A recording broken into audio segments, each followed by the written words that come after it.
It's the Labour Party. It's the Lib Dems. It's the coalition of chaos. It's the Guardian reading, tofu-eating, wokerati, dare I say, the anti-growth coalition that we have to thank for the disruption that we are seeing on our roads today. Would my right honourable friend agree that given the strict limitation of police resources, they should perhaps deploy those resources on dealing with the guerrilla tactics that are putting the people of London at harm, and less time policing pronouns on Twitter?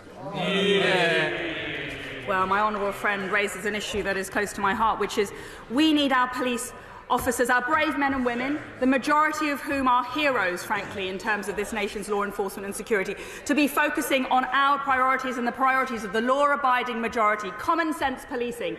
And that means focusing on targeting and fighting the bad guys, fighting the criminals and stopping crime, not policing pronouns and not pandering to politically correct campaigns. I will make progress, I'm afraid. No government should fail in its duty to protect its citizens from such abuse, and this government will always put the law-abiding majority first. And in a democracy, we make policy through civilised debate and at the ballot box, not through mob rule and not by visiting chaos and misery on our fellow citizens. When I was the Attorney General, I'm afraid I haven't got much time, when I was the Attorney General, I went to court to establish that it's not a human right to commit criminal damage. The Court of Appeal agreed with me in the Colston statue case that serious and violent disorder crossed a line when it comes to freedom of expression. That's common sense to the law-abiding majority. Now, since the 1st of October alone, the Metropolitan Police has made over 450 arrests linked to Just Stop Oil, and I welcome this, but more must be done. And that's why I welcome the fact that today Transport for London have succeeded in securing an injunction to protect key parts of the London roads network. That's an important step forward in the fight against extremists. But these resources are vital and precious, and they have drained approximately 2,000 officer days at the Met already. That's resources that aren't focusing on knife crime, aren't dealing with violence against women and girls. But I'm afraid to say, Madam Deputy Speaker, and I will come to a close soon, that's why it was a central purpose of the Police Crime Sentencing Courts Bill, now Act, to properly empower the police in face of the protest, and yet members opposite voted against it.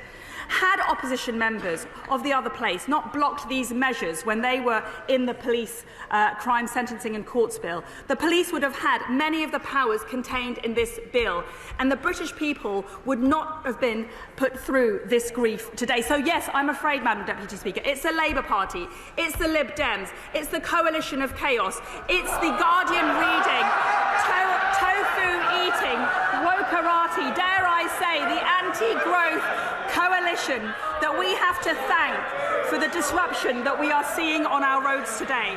Madam Deputy Speaker, I urge opposition MPs and members of the other place to take this second chance, do the right thing, respect the rights of the law-abiding majority and support this bill.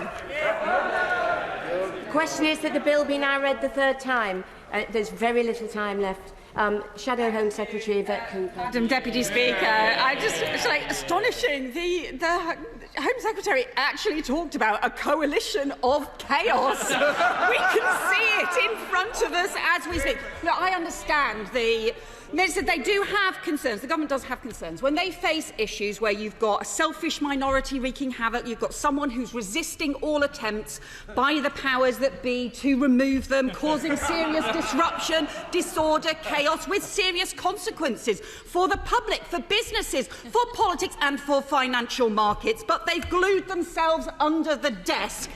With honourable members opposite, we wish them luck with their attempts to extricate another failing Tory Prime Minister from number 10, but I suggest it isn't a reason to change the law for everyone else. This is the second public order bill in the space of 6 months. The government could have got through a victims bill by now. They chose not to. They could have put more time into action on violence against women and girls. They chose not to. Instead, they're repeating the same debates we've had already. The Home Secretary referred to acts of violence and blocking roads. They are rightly already crimes. They are rightly already offences. In fact, this Conservative government has put fewer thugs and criminals behind bars because prosecutions for violent crime have plummeted on their watch. Antisocial behaviour action in many areas has totally collapsed. We have seen, Madam Deputy Speaker, certain protests recently that have angered all of us. Defacing works of art is a total disgrace. Blocking roads so that you prevent ambulances getting through is appalling. Both of those are rightly against the law already, and we've seen people rightly arrested and charged for criminal damage and for blocking highways. We support the action of Transport for London to take out injunctions. That is why we have argued from the start about making it smoother for organisations to take injunction action. But we've also seen today members from all sides of this House stand up for the principles of peaceful protest in the face of the truly appalling images we've seen from outside the Chinese consulate in Manchester, including a serious assault which put one protester into hospital. Parliament has to stand up for the peaceful rights. As the Foreign Office Minister rightly said earlier today, peaceful protest is a fundamental part of British society, and in our country everyone has the right to express their views peacefully. That is why we have to make sure that when we legislate in these areas, we do so with care, because in a democracy people need the freedom to speak out against authority and make their views heard, and we should have protection and safeguards against serious disruption to essential services. That's why we put forward measures. That's why we've supported buffer zones around abortion clinics. It's why we put forward measures in the previous bills around vaccine clinics and making sure that people could not be targeted by harassment and intimidation. And my honourable friends have talked about the existing legislation that is already in place. The measures in this bill will not tackle that, but what instead they do is mean that a police inspector will have the power to stop and search anyone in the vicinity of a protest, regardless of whether they suspect them of being involved in committing a criminal offence. It could mean people being stopped and searched in Parliament Square, frankly, pretty much any day of the week when there are protests taking place. The Home Secretary herself says she sees herself as a champion of freedom of speech and freedom of expression. She said freedom of speech must be protected. Turns out not if it's too noisy. Speaking is fine. Speaking too loudly could be a criminal offence. She says being offended goes hand in hand with free speech, but she's made it an offence to be seriously annoying. Defend offence, but not annoyance. It's totally illogical. Order.